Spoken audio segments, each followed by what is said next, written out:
The ability to manage crises is a leadership skill that has rapidly gained importance in recent years. As a leadership coach mainly working with Western multinationals doing business in Asia, I have spent many conversations with executives about the pressure and urgency they experienced while dealing with issues like chip shortages, supply chain disruptions, price fluctuations, and China's trade wars with the United States, South Korea, and Australia. But if you allow me a little bit of sarcasm, we think back with pleasant nostalgia to the times when the biggest worry of executives were price wars. The COVID-19 pandemic, drastic government action, probably under the pressure of the pandemic, the war in Ukraine, and meanwhile the lingering threat of issues like global warming, including their legal and moral consequences. The crisis management skills of leaders have been put to the test again and again in recent years. Add to this the countless upheavals within the companies themselves, like the forced transition to remote work, which doesn't sound like a big deal until you understand how profoundly they change the way people at work experience pressure.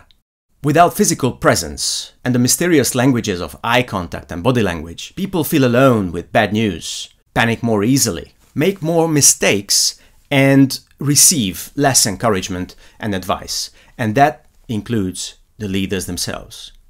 The problem is that when they were promoted to their current positions, nobody prepared leaders for the current level of stress and urgency. They systematically learned how to work with technical issues, projects, budgets, and even laws. But few corporate leaders were prepared to make decisions fast and based on very limited information, the way it is supposed to happen in critical situations. And certainly nobody prepared them for the unpredictability of human behavior in highly stressful situations, including their teams, their customers, their suppliers, their bosses, or even their own reactions. Simply put, stress makes people stupider. Under pressure, even the smartest person starts making gut decisions. We cannot go into the details of the human brain in a stressful situation right here, but since each person is different, the same situation is going to influence different people in different ways, and therefore they will come to diverse conclusions based on the same information. An urgent repair or risky investment opportunity makes one person push the gas and the other slam on the brake pedals.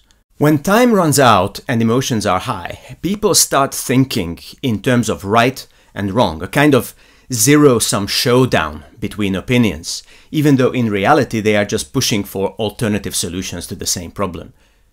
But knowing why and how personal opinions differ also makes it easier to become less emotional, to keep calm in a stressful situation, put everybody's opinions into context, and ultimately to work together better. Imagine a sudden crisis, like a container port shutting down, grounding an important cargo. When the news reaches a leadership team, first reactions are going to be like a case study in the diversity of human reactions. Some will reach for the phone and start bossing people around, lose their temper, or start cracking silly jokes. Others will remind them to keep calm and focus on helping others, which can often make upset people even angrier. There will be those who point out where the others made a mistake and what they should have done. All of them will think they are right and the others are mistaken. If you are a leader or even an influential member of a team in such situation, it helps a lot to understand why people react differently and how you can see everybody's opinions in context for the sake of solving the problem. Each quarreling party has a reason to see the situation the way they do, but that doesn't mean that everybody else is wrong, and there are ways to combine seemingly opposing viewpoints into effective teamwork. In my e-learning course, I explained that opposing opinions usually clash along two major criteria: the desired level of control and the importance of human relationships in the given situation. Starting with control, proactive leaders have a natural preference to jump into action, even if that implies a high level of risk-taking. Responsive leaders prefer to go slow, observe, and collect data before they make up their minds. These two leadership styles are usually the first to clash at meetings. When we work with behavioral mapping systems like the one that I'm showing you now, we try to momentarily forget about looking at different opinions in terms of right and wrong. Instead, we look at styles as different approaches to problem solving. For instance, I call the opposite of proactive leadership responsive, because the word reactive sounds judgmental. But if this bothers you because you think one approach usually bears better results, you're right. Keep watching, because towards the end of this video, I will show you why that is and how to use it for problem solving. Moving on to the relationship angle, leaders who naturally focus on practical solutions are eager to take control and remove obstacles, even if that creates further conflict in the team. People-focused or social leaders want to build trust and cooperation among team members first, and then build on that to create a solution together.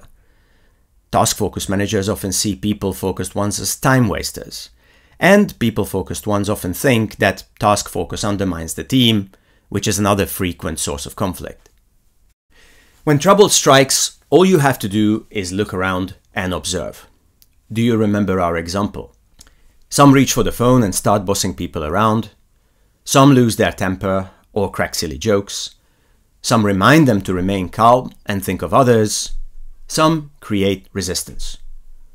Once you become familiar with the basics of human behavior, even diverse teams can become amusingly predictable. How can you make sure that everybody works together for a solution? If you're a team leader, project manager, human resources manager, or even a team member with important responsibilities, first make sure that everybody agrees on a goal. When the container port has shut down, what is the objective? To ship out the goods as soon as possible? To supply the customer, even if it means losing the goods stuck in the port, or to minimize financial damage?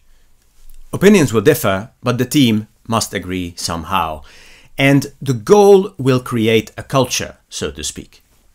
Getting the goods unstuck is a proactive, task-focused objective, and we are wise to delegate it to people who are good at such jobs. Finding an alternative way to satisfy a customer is a service-style, responsive and people-focused objective that requires different abilities. Minimizing financial damage is a typical, responsive, practical mission which needs a patient and cool-headed perfectionist. The necessary culture is sometimes provided by the environment, the country where the business takes place, the industry, or the corporate culture of the firm. These cultures surround the decision maker in concentric layers. All of them are important, but the decisive ones are the work style of the person and the immediate environment, something that we call a microculture, usually the corporate culture of the firm, branch, or project.